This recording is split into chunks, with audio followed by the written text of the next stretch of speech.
চৰকাৰখন একেবাৰে অদূৰদৰ্শী, খাবলৈ নোপোৱা অৱস্থাত আছে। শুকান চিৰা আৰু মুড়ি খাই মানুহে দিন কটাইছে। মই কৈছোঁ যে তেওঁ এজন চতুৰ, তেওঁ এখন হঠকাৰী সিদ্ধান্ত লোৱা মহম্মদ বিন তুগলক।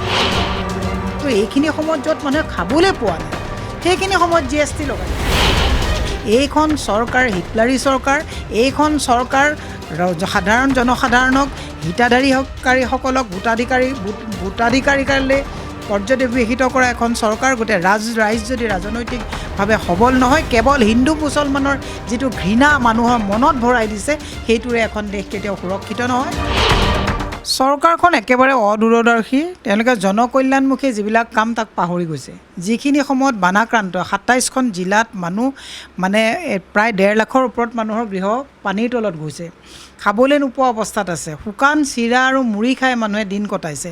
এটুপি পানীৰ কাৰণে বৰাকত মানুহে হাহাকাৰ কৰিবলগীয়া অৱস্থা হৈছে। হেলিকপ্টাৰে বস্তু ছাদত পেলাই দিছে, বস্তু ফাটি গৈছে।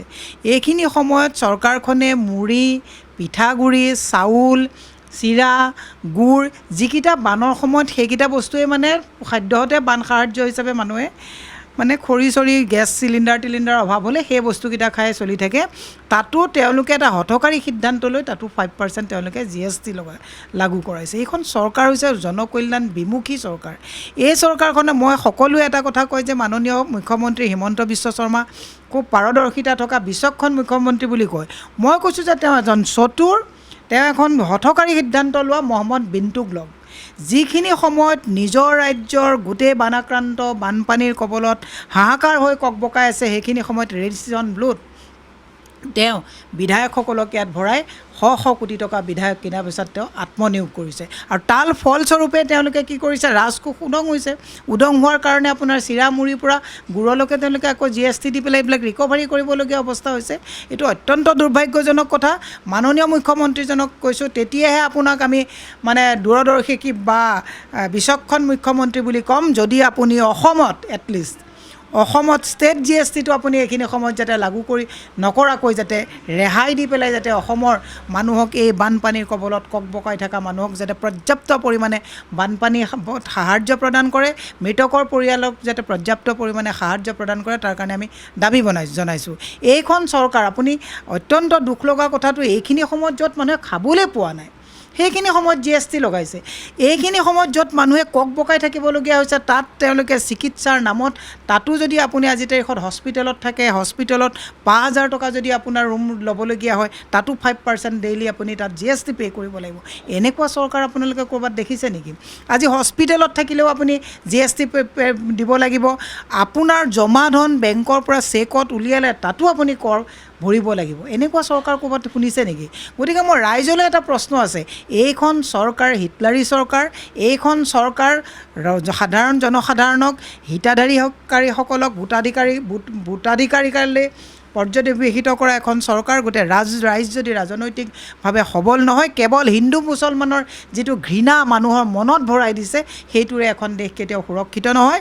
মাননীয় মুখ্যমন্ত্ৰীজনক কৈছোঁ, আমিতো নৰেন্দ্ৰ মোদীৰ কথা নকওঁৱেই, অষ্টলক্ষী বুলি কৈ পেলাই ইয়াৰ গোটেই লক্ষীবিলাক তেওঁলোকে চাক কৰি লৈ গৈছে। মাননীয় মুখ্যমন্ত্ৰীজনক কৈছোঁ যে অত্যাৱশ্যকীয় যিবিলাক সামগ্ৰী আছে, এই বানাক্ৰান্ত সময়ত আপোনালোকে এই সামগ্ৰীবিলাকৰ মূল্য বৃদ্ধি ৰোধ কৰক। মই নিজে এগৰাকী গৃহিণী, মই অসম প্ৰদেশ মহিলা কংগ্ৰেছৰ এগৰাকী সভানেত্ৰী হিচাপে মোৰ নিজৰো এটা দায়িত্ব আছে যে এইখিনি সময়ত যদি মানুহে এনেকৈ GST দিবলগীয়া হয়, এনেকৈ কৰ কাটল দিবলগীয়া হয়, বানাক্ৰান্ত সাহাৰ্য নাপায়। আমি বিভিন্ন জেগাত বানাক্ৰান্ত জেগাত আমি গৈছোঁ, কিন্তু আমি কিমান সাহাৰ্য দিম? আমি সাহাৰ্য দিব পৰাকৈ আমি তেনেকৈ পৰ্যাপ্ত ব্যৱস্থা আমাৰ হাতত নাই। তথাপিও আমি যাক পাৰিছোঁ, য'ত গৈছোঁ, আমি মানুহৰ খবৰ লৈছোঁ। মানুহক আমি এতিয়া হেল্থ চেকআপ কেম্প কিছুমানৰ কাৰণে ব্যৱস্থা কৰিছোঁ। বিভিন্ন মানুহৰ হাতে ভৰিয়ে ধৰি আমি সামগ্ৰী যোগাৰ কৰি পেলাই আমি ঘৰে ঘৰে চাউল দালি এটলিষ্ট আমি কংগ্ৰেছৰ পৰা য'ত দিছোঁ, অন্ততঃ 5 কেজি চাউল, 1 কেজি দাইল, 1 লিটাৰ মিঠাতেল, নিমখৰ পেকেট, বিস্কিট, চকলেট, এনেকৈ আমি যিটো দিছোঁ, অন্ততঃ উপহাস কৰিবলগীয়া তেনেকুৱা আমি বানাক্ৰান্তক আমি সাহাৰ্য দিয়া নাই। গতিকে চৰকাৰক কৈছোঁ যে আপোনালোকে তললৈ খোজকাঢ়ি চাওক। এনেই ক'ৰবাত ভিডিঅ' কনফাৰেন্সিং কৰি DC-সকলক গালি ধমকি পাৰি লৈ পেলাই ৰেডিশ্যন ব্লুত আপোনালোকে ঘোঁৰা কিনা বেচাৰ যিটো অংক কৰিছে, আমাৰ পইচাৰে আপোনালোকে ঘোঁৰা কিনা বেচা কৰি লৈ পেলাই এই বানাক্ৰান্ত যিসকল ব্যক্তি আছে, তেওঁলোকক আপোনালোকে আৰু মাধমাৰ নিদিবৰ কাৰণে মই আহ্বান জনাইছোঁ। মুখ্যমন্ত্ৰী ডক্টৰ হিমন্ত বিশ্ব শৰ্মাই এই ৰেডিশ্যন ব্লুৰ প্ৰসংগত কৈছে যে লক্ষী আহিছে আৰু চৰকাৰৰ লাভ হ'ব, GST পাব চৰকাৰে আৰু অৰ্থনৈতিক দিশত চৰকাৰ উন্নত হ'ব।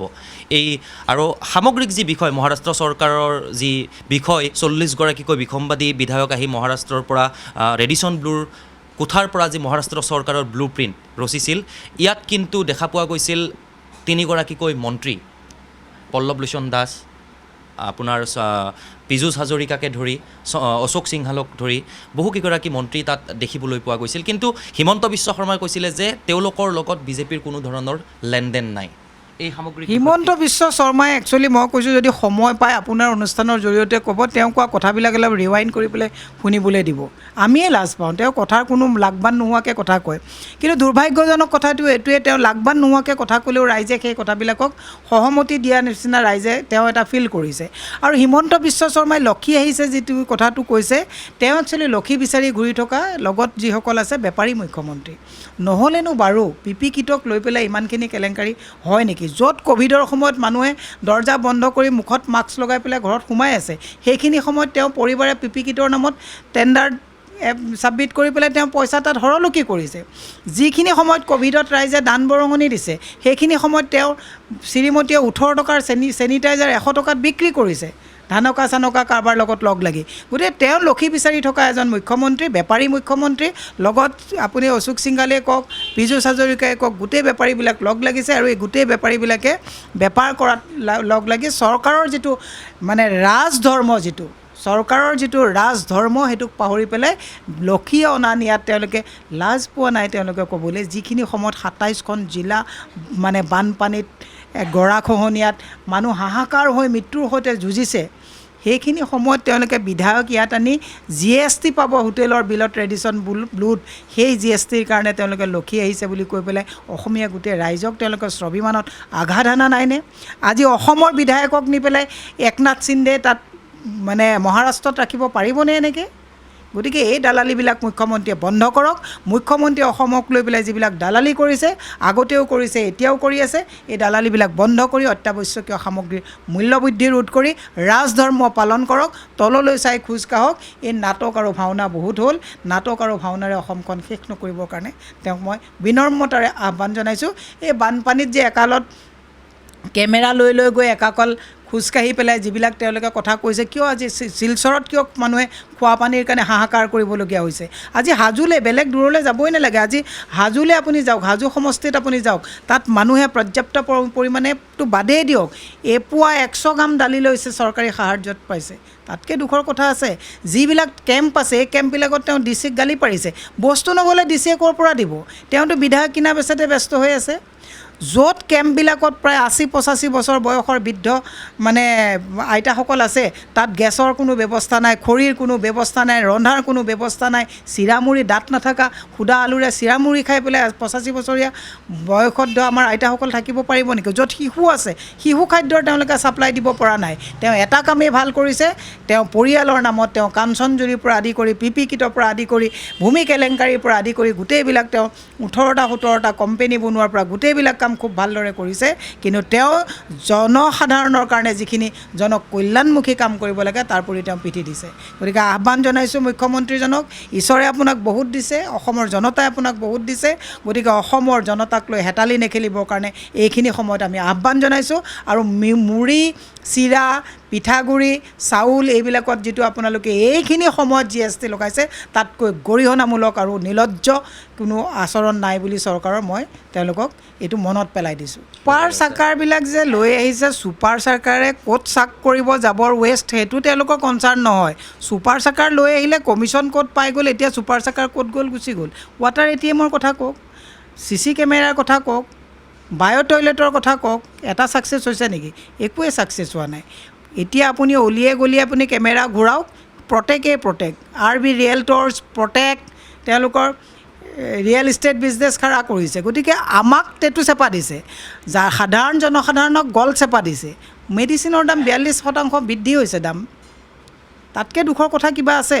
আজি যে দেশত আপোনাৰ প্ৰত্যেকজন মানুহৰ এটা ভয়, আজি হস্পিটেললৈ গ'লে আপুনি ওলাই আহিবৰ কাৰণে আপুনি উপযুক্ত চিকিৎসা আপুনি কৰিব নোৱাৰে। গোটেইবিলাক তেওঁলোকৰ ক'ত কি লেনদেন আছে এই কথাবিলাক ৰাইজে জনাটো দৰকাৰ। আজি তাৰিখত নিবনুৱাৰ সংস্থাপন দিব পৰা নাই।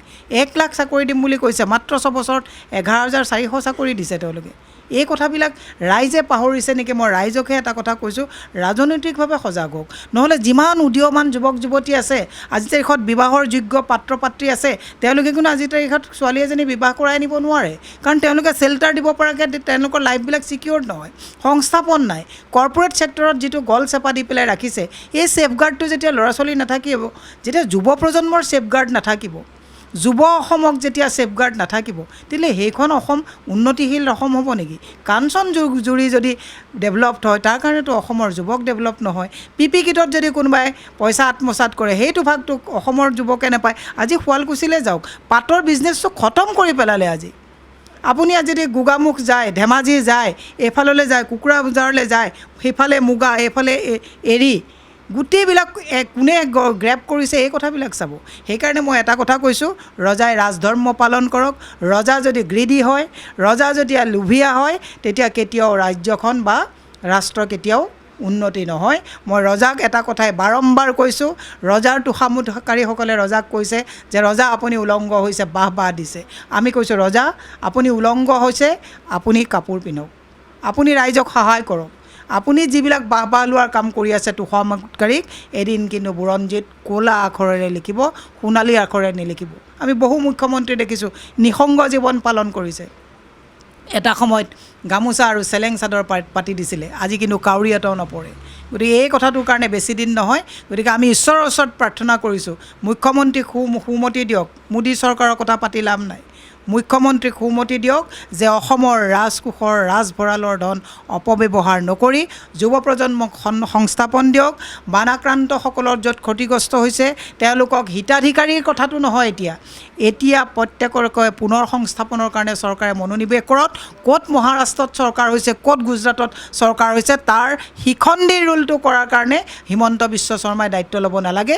হিমন্ত বিশ্ব শৰ্মাই 3,16,00,000 অসমৰ মানুহৰ কৰ কাটলৰ পইচাৰে দিছপুৰত বহিছে, কৰ কাটলৰ পইচাৰে হেলিকপ্টাৰ চলাইছে, কৰ কাটলৰ পইচাৰে তেওঁ ৰিয়েল ষ্ট'ৰত বিভিন্ন বিজনেছবিলাক কৰিছে। এইখিনি তেওঁ এতিয়া তললৈ চাই ৰাইজৰ ধনৰ সৎব্যৱহাৰ কৰি অসমৰ ৰাইজক, যুৱ প্ৰজন্মক, অসমৰ গৃহিণীসকলক পাকঘৰত অলপ সকাহ দিব বুলি মই আহ্বান জনাইছোঁ।